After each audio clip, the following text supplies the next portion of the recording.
नमस्कार साथियों, स्वागत है आपका आज के हमारे इस वीडियो में।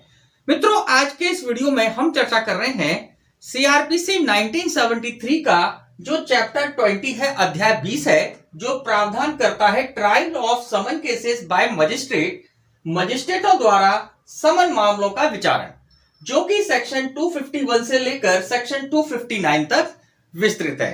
मित्रों, एग्जाम की दृष्टि से इस चैप्टर में क्या क्या इंपॉर्टेंट है, किन किन चीजों से प्रश्न पूछे जाते हैं, इन सभी पर आज चर्चा करेंगे। तो मित्रों, शुरू करते हैं आज का यह interesting and helpful video lecture.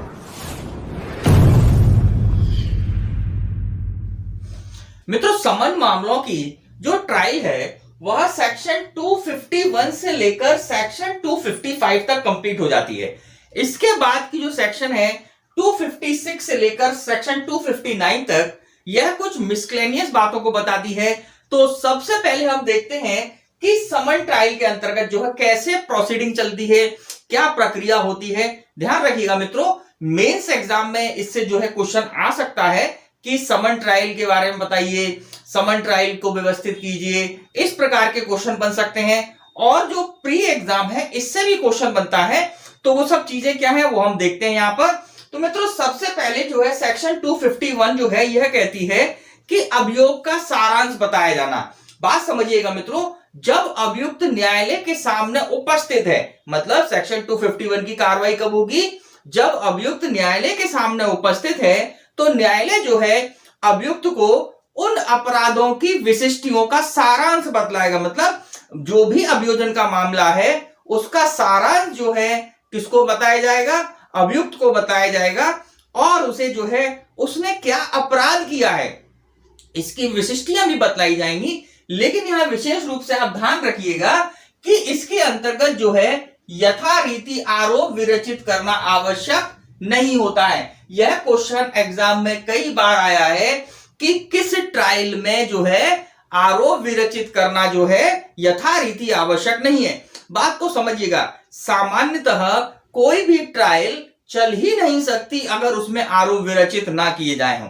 तो यहां पर भी आरोप तो विरचित किए जाते हैं, लेकिन उसके लिए जो है चैप्टर 17 के अंतर्गत जो रीतियां व्यवस्थित की गई हैं उस रीति को जो है फॉलो करने की, उस व्यवस्था को फॉलो करने की यहां पर कंपल्शन नहीं है। न्यायालय जो है मोटे तौर पर क्या कह सकते हैं हम कि सारांश रूप में जो है आरोप विरचित कर सकता है। और आरोप विरचित करने के बाद जो है क्या करेगा, उससे पूछेगा, मतलब अभियुक्त से पूछेगा कि क्या वह दोषी होने का अभियोग करता है या प्रतिरक्षा करना चाहता है, या वो अपनी डिफेंस रखना चाहता है, या अपराध को जो है स्वीकार करना चाहता है। अब जो है यहां पर जो है वही स्टेज आएगी कि भाई अगर आरोपी जो है या अभियुक्त जो है अपराध को स्वीकार कर लेता है तो न्यायालय जो है ऐसे अभियोग पर जो है क्या करेगा, अभियुक्त की दोष सिद्धि कर सकता है। मतलब यहां पर न्यायालय का स्वविवेक है कि वह जो है ऐसे मामले में जब अभियुक्त ने जो है अपराध को स्वीकार कर लिया है तो अभियुक्त की दोष सिद्धि कर सकता है सेक्शन 252 के अंतर्गत। और यहां पर जो है विचारण समाप्त हो जाएगा। लेकिन इसी के साथ साथ सेक्शन 253 जो है ऐसे मामलों में व्यवस्था करती है जो कि छोटे मामले हैं। देखिए, आपको याद आ रहा होगा कि सीआरपीसी की सेक्शन 206 हमने देखी थी, धारा 206 हमने देखी थी, जिसमें छोटे अपराधों के मामले में विशेष समन की व्यवस्था की गई थी, जिसमें जो है ऐसे मामले जो कि 1000 रुपए से कम तक के दंड से दंडनीय है, 1000 रुपए तक के जुर्माने के दंड से दंडनीय है, ऐसे मामलों में न्यायालय जो है छोटे मामलों की तरह कार्रवाई कर सकता है। उसके लिए जो है विशेष समन जारी कर सकता है।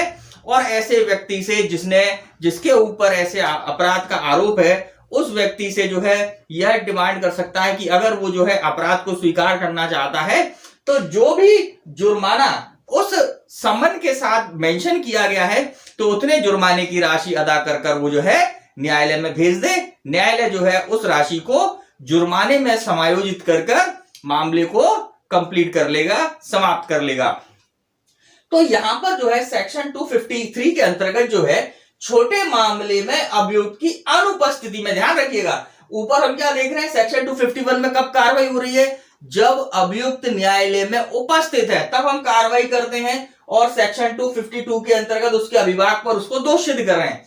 लेकिन सेक्शन 253 में हम जो है, जो कि छोटे मामले हैं, धारा 206 के अंतर्गत जो मामले हैं जिनमें धारा 206 के तहत जो है समन भेजा गया है, ऐसे मामलों में अभियुक्त की अनुपस्थिति में, अभियुक्त न्यायालय में उपस्थित नहीं है, उसकी अनुपस्थिति में उसके दोष सिद्धि के अभिभाग पर उसको दोष सिद्ध किया जा सकता है। उसने जो है अपने आरोप को स्वीकार कर लिया है, जुर्माना न्यायालय में जो है पत्र के द्वारा या पोस्ट से जो है न्यायालय में भेज दिया है, तो ऐसी स्थिति में न्यायालय जो है उसके तहत क्या करेगा, जुर्माने की राशि जो उसने भेजी है, जो राशि, उसको जुर्माने की राशि में समायोजित कर मामले को समाप्त कर लेगा। तो इस प्रकार से जो है दोषी होने के अभिभाग पर यहां पर कार्रवाई कंप्लीट हुई। अब हम आते हैं सेक्शन 254 पर, ध्यान से समझिएगा। जब कोई अभियुक्त सेक्शन 252 के अंतर्गत दोष सिद्ध नहीं होता है या सेक्शन 253 के अंतर्गत दोष सिद्ध नहीं होता है, तब जो है न्यायालय अपनी प्रक्रिया को आगे बढ़ाएगा। प्रक्रिया जब दोष सिद्ध ना किया जाए, समझिएगा बात को, प्रक्रिया जब दोष सिद्ध ना किया जाए, कहां दोष सिद्ध ना किया जाए, सेक्शन 252 के तहत और सेक्शन 253 के अंतर्गत अगर अभियुक्त जो है दोष सिद्ध नहीं किया जाता तो न्यायालय जो है प्रक्रिया को आगे बढ़ाएगा। प्रक्रिया के अंतर्गत क्या होगा, अब न्यायालय जो है अभियोजन से या ऐसे व्यक्ति से जिसने अभियोग लगाया है उस व्यक्ति से क्या कहेगा कि वह अपने मामले के साक्ष्यों को न्यायालय में प्रस्तुत करे। अब वह व्यक्ति न्यायालय में जो है अपने साक्ष्यों को प्रस्तुत करेगा, अभियोजन अपने साक्ष्यों को प्रस्तुत करेगा। प्रस्तुत करने के बाद अगर प्रति परीक्षा करना है, क्रॉस एक्ट, कुल मिलाकर एविडेंस एक्ट की जो सारी कार्रवाई है वो यहां पर होगी। और इसके बाद जो है जो अभियुक्त है उस व्यक्ति को अपनी प्रतिरक्षा का अवसर दिया जाएगा। उसके लिए भी जो है साक्ष्य वगैरह लिए जाएंगे, अगर कोई समन वगैरह जारी करना है, कोई दस्तावेज बुलाना है, वो सारी कार्रवाई होगी। और इसके बाद जो है जब अभियुक्त और अभियोजन के साक्ष्य कंप्लीट हो जाएंगे, जब अभियोजन के साक्ष्यों को ले लिया जाएगा, अभियुक्त के साक्ष्यों को जो भी उसका बचाव है उसको ले लिया जाएगा, इसके बाद जो है धारा 255 के अंतर्गत, सेक्शन 255 के अंतर्गत दोष मुक्ति और दोष सिद्धि पर मामला आ जाएगा। अब यहां पर जो है दो व्यवस्था है धारा 255 के अंतर्गत कि भाई दोष मुक्त कर दिया जाए, मामला साबित ही नहीं हुआ। कुल मिलाकर जो है अगर न्यायालय उसको दोष मुक्त करना चाहता है तो न्यायालय जो है दोष मुक्ति का आदेश लिखेगा। और अगर न्यायालय उस व्यक्ति को, जो आरोपी है या जो अभियुक्त है, उस व्यक्ति को दोष सिद्ध करता है, कन्विक्टेड करता है, तो यहां पर जो है कन्विक्टेड तो वो कर देगा। इसके बाद धारा 325 या 360 की कार्रवाई अगर आवश्यक है तो वह कार्रवाई भी न्यायालय करेगा। देखिए 325 में क्या है, मैं आपको पहले ही बता चुका हूं कि भाई मजिस्ट्रेट अगर उस मामले में यथाउचित दंड देने में सक्षम नहीं है तो वह मामले को 325 के तहत उस मजिस्ट्रेट के पास भेजता है जो कि ऐसे मामले को सुनने के लिए या दंड देने के लिए सक्षम है। तो धारा 325 की कार्रवाई करना आवश्यक है तो वो कर सकता है, नहीं आवश्यक है तो कोई दिक्कत नहीं। इसके साथ साथ धारा 360 की कार्रवाई, परीक्षा वगैरह की कार्रवाई करना है तो वो करेगा। और इसके बाद जो है अभियुक्त को दंडादेश दे देगा, उसके ऊपर जो भी दंड उसने लगाया है वह लगा सकता है। मित्रों ध्यान रखिएगा, समन मामले कौन से होते हैं, समन मामले वही मामले होते हैं जिसके बारे में कहां डिफाइन किया गया है, सेक्शन 2 के अंतर्गत जो डेफिनेशन W है, मतलब सेक्शन 2 का सब क्लॉज W के अंतर्गत समन केसेस के बारे में बताया गया है। और समन केसेस क्या होते हैं, वे केसेस जो वारंट केसेस नहीं है। वारंट केसेस क्या होते हैं, ऐसे मामले जो कि 2 वर्ष से अधिक के दंड से दंडनीय है। मतलब क्या निकलेगा, समन केसेस कौन से हैं, जो कि 2 वर्ष से कम के दंड से दंडनीय है। तो यहां पर जो है न्यायालय दंडादेश देगा, जो भी उसका मामले में अधिकतम दंड या जो दंड देना है उसको न्यायालय निर्धारित कर व्यवस्थित कर जो है दंडादेश लिख देगा। तो इस प्रकार से जो है समन मामलों में विचारण मजिस्ट्रेट द्वारा चलाया जाता है, जो कि सेक्शन 251 से लेकर सेक्शन 255 तक प्रोवाइडेड है। अब हम देखते हैं इसकी अगली धाराएं, जो 4 धाराएं जो कुछ कह सकते हैं मिसलेनियस बातें बताती हैं, लेकिन वहां से प्री एग्जाम में क्वेश्चन जरूर बनता है। तो मित्रों चलिए देखते हैं क्या कहती हैं वो धाराएं।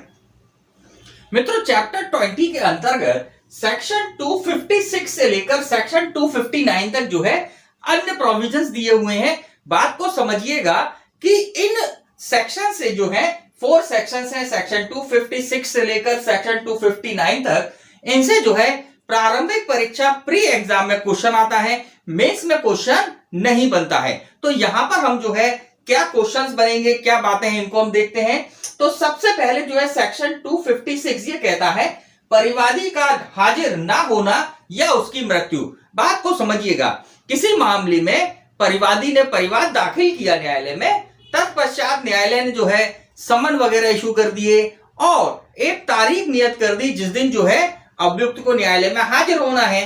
तो जिस दिन अभियुक्त को हाजिर होना है उस तारीख को अभियुक्त तो हाजिर है, लेकिन जो है परिवादी अगर न्यायालय में हाजिर नहीं होता है या इसके पश्चात और भी जो तारीखें तय की जाती हैं उस तारीख पर अगर अभियुक्त हाजिर है और परिवादी हाजिर नहीं होता है किसी भी कारण से, या वो बीमार हो जाए या नहीं आना चाहे या उसकी मृत्यु हो जाए, किसी भी कारण से अगर परिवादी हाजिर नहीं होता है तो यहां पर यह व्यवस्था की गई है कि मजिस्ट्रेट जो है ऐसे मामले में क्या कर सकता है, अभियुक्त को दोष मुक्त कर मामले को यहीं पर समाप्त कर सकता है। बात समझ में आई? क्या करेगा, क्या निर्णय लिखेगा?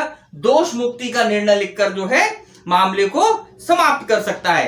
अब यहां पर इस बात को ध्यान रखिएगा कि ऐसे मामलों में जहां पर कि परिवादी जो है किसी प्लीडर के माध्यम से अपना परिवार चला रहा है या किसी जो है अभियोजन अधिकारी के माध्यम से परिवार चला रहा है, अब ऐसी स्थिति में अगर परिवादी उपस्थित नहीं है, उसकी ओर से प्लीडर या अभियोजन अधिकारी अगर उपस्थित है और न्यायालय परिवादी को जो है उपस्थिति से छूट दे चुका है या परिवादी जो है न्यायालय में अपने प्लीडर के माध्यम से उपस्थित है, तो ऐसी स्थिति में कार्यवाही आगे की जा सकेगी। अगर न्यायालय उचित समझता है तो कार्रवाई को आगे चला सकता है। तो यहां पर जो है सेक्शन 256 में इसी बात का प्रावधान है। हमको यहां पर ध्यान यह रखना है कि अगर परिवादी हाजिर ना हो या उसकी मृत्यु हो जाए किसी भी कारण से, तो मजिस्ट्रेट जो है क्या कर सकता है, दोष मुक्ति का निर्णय जो है सेक्शन 256 के अंतर्गत दे सकता है। अब इसके बाद जो है अगली सेक्शन है सेक्शन 257, ये कहती है परिवाद को वापस लेना। देखिए मित्रों, कई बार ऐसी स्थितियां बनती हैं कि न्यायालय में परिवाद तो दाखिल कर दिया, अब परिवाद में समन वगैरह भी हो गए, एक जो है कार्यवाही चल रही है, लेकिन किसी भी स्टेज पर अगर परिवादी जो है यह समझता है कि वह मामले को वापस लेना चाहता है, तो अगर मजिस्ट्रेट जो है ऐसी परिस्थितियां अगर उसको ऐसे लगती हैं कि मामले को वापस ले लेना चाहिए और वह जो है न्याय हित में होगा, तो मजिस्ट्रेट जो है परिवादी को परिवाद वापस लेने के लिए जो है अनुज्ञा दे सकता है, परमिशन दे सकता है। और ऐसी स्थिति में जब परिवाद को वापस ले लिया जाता है तो जो आदेश बनता है उसका प्रभाव होता है वह होता है अभियुक्त की दोष मुक्ति। तो यहां पर भी आप ध्यान रखिएगा, परिवाद को वापस लेने का प्रभाव दिया हुआ है कि अगर न्यायालय की परमिशन से, न्यायालय की अनुज्ञा से अगर परिवाद को वापस लिया जा रहा है किसी भी स्टेज पर, तो वहां पर जो है परिवादी जो अभियुक्त है उसकी दोष मुक्ति मानी जाएगी, उसको जो है दोष मुक्त कर दिया जाएगा। तो इसके संबंध में प्रावधान जो है सेक्शन 257 में प्रोवाइडेड है। अब इसके बाद जो हमारी अगली सेक्शन है सेक्शन 258, इसको आप थोड़ा ध्यान से समझिएगा। कुछ मामलों में कार्यवाही रोक देने की शक्ति। अब इस सेक्शन के अंतर्गत सबसे पहली इंपॉर्टेंट बात यह है कि इसके अंतर्गत वे मामले नहीं आएंगे जो कि परिवाद पर संस्थित किए गए हैं। इसके अंतर्गत वे मामले आएंगे जो कि परिवाद से भिन्न आधार पर संस्थित किए गए हैं और जो है समन मामले हैं। अब इस सेक्शन 258 के अंतर्गत एक व्यवस्था दी गई है कि अगर फर्स्ट क्लास मजिस्ट्रेट या कोई अन्य मजिस्ट्रेट मुख्य न्यायिक मजिस्ट्रेट की सहमति से अगर किसी मामले को किसी भी स्टेज पर रोकना चाहता है, बात समझिएगा, किसी भी कारण से कि भाई मामला जो है चलाने योग्य नहीं है, न्यायालय को लगता है कि मामला जो है सुचारू रूप से नहीं चलाया जा सकता है, किसी भी रीजन से अगर जो है मजिस्ट्रेट को यह लगता है कि मामले को रोक देना चाहिए, तो यह सेक्शन जो है मजिस्ट्रेट को मामले को रोकने की शक्ति यहां पर देती है। और इसके साथ साथ यह भी बताती है कि ऐसे मामले को रोक देने का प्रभाव क्या होगा। तो बात समझिएगा, अगर मामला जो है इस परिवाद वाले मामले में जो मुख्य साक्षी हैं उनकी परीक्षा से पहले अगर मामले को रोका जाता है, बात समझिएगा, स्टेज को एग्जाम में क्वेश्चन बनेगा कि कब रोका जाता है, मुख्य साक्षियों की परीक्षा से पहले अगर रोक दिया जाता है तो यहां पर जो है मजिस्ट्रेट जो है अभियुक्त को उन्मोचित कर देगा, डिस्चार्ज कर देगा। लेकिन अगर मुख्य साक्षियों की परीक्षा होने के बाद में अगर मामले को रोका जाता है तो ऐसी स्थिति में मजिस्ट्रेट क्या करेगा? ऐसी स्थिति में मजिस्ट्रेट जो है अभियुक्त की दोष मुक्ति का निर्णय लिखेगा या दोष मुक्ति का निर्णय सुना सकता है और उसको जो है परिवाद को समाप्त कर सकता है। तो यहां पर जो है सेक्शन 258 के अंतर्गत जो है यही सारे प्रावधान है जो कि एग्जाम के लिए भी इंपॉर्टेंट है, ध्यान रखिएगा। अब इसके बाद जो अगली सेक्शन है सेक्शन 259, बहुत इंपॉर्टेंट सेक्शन है, प्रीलिम्स एग्जाम में कई बार क्वेश्चन बना है और आपके लिए बहुत इंपॉर्टेंट है। ये कहती है समन मामलों को वारंट मामले में संपरिवर्तित करने की न्यायालय की शक्ति। देखिए न्यायालय जो है, न्यायालय के सामने कोई मामला विचारण चल रहा है और न्यायालय को ऐसा लगता है कि वो मामला जो है न्याय हित में उस मामले को वारंट ट्रायल की तरह चलाना चाहिए। तो यहां पर जो है किसी समन मामले को वारंट मामले में कन्वर्ट कर वारंट ट्रायल कब चलाई जा सकती है? तो पहली कंडीशन है कि ये जो मामला है यह 6 माह से 6 मंथ से अधिक के दंड से दंडनीय होना चाहिए। अगर 6 माह के कम से दंडनीय वाला अपराध है, मामला है, तो उसमें जो है समन मामले के स्थान पर या समन मामले को वारंट मामले में संपरिवर्तित नहीं किया जा सकता। लेकिन अगर वो मामला 6 माह के अधिक के दंड से दंडनीय है तो उस मामले को न्यायालय अगर न्याय हित में यह समझता है कि इस मामले को जो है न्याय हित में समन मामलों की जगह जो है वारंट मामलों में संपरिवर्तित कर वारंट मामलों की ट्रायल चलानी चाहिए, तो न्यायालय जो है यहां पर ऐसे मामले को संपरिवर्तित कर सकता है वारंट मामले में और उसको जो है वारंट मामले की विचारण की तरह, ट्रायल की तरह इस मामले को चला सकता है। तो मित्रों यहां पर जो है यह सारे प्रोविजंस हैं सेक्शन 20 चैप्टर 20 के अंतर्गत जो हमने देखा कि मजिस्ट्रेट द्वारा समन मामलों विचारण क्या होगा, कैसे प्रोविजन होंगे सेक्शन 251 से सेक्शन 259 तक। तो मित्रों जितनी बातें हमने इस चैप्टर में बताई यही एग्जाम में पूछी जाती हैं, प्रीलिम्स एग्जाम हो, मेंस एग्जाम हो, इतने में जो है सारा की सारा जो है आपका क्वेश्चंस इसमें कवर हो जाते हैं। मित्रों इसी के साथ आज का ये वीडियो लेक्चर हम यहीं पर समाप्त करते हैं। अगर आप हमारे इस चैनल पर नए हैं तो आप सब्सक्राइब जरूर कर लीजिएगा और अगर आपको ये वीडियो अच्छा लगा हो तो लाइक जरूर करें। और इसी के साथ साथ अगर आपके कोई क्वेश्चंस हैं, कोई डाउट्स हैं तो आप कमेंट बॉक्स में हमसे शेयर कर सकते हैं, हम उसका रिप्लाई जरूर करेंगे। तो होती है मुलाकात आपसे हमारे नेक्स्ट वीडियो लेक्चर में। नमस्कार, जय हिंद, जय भारत।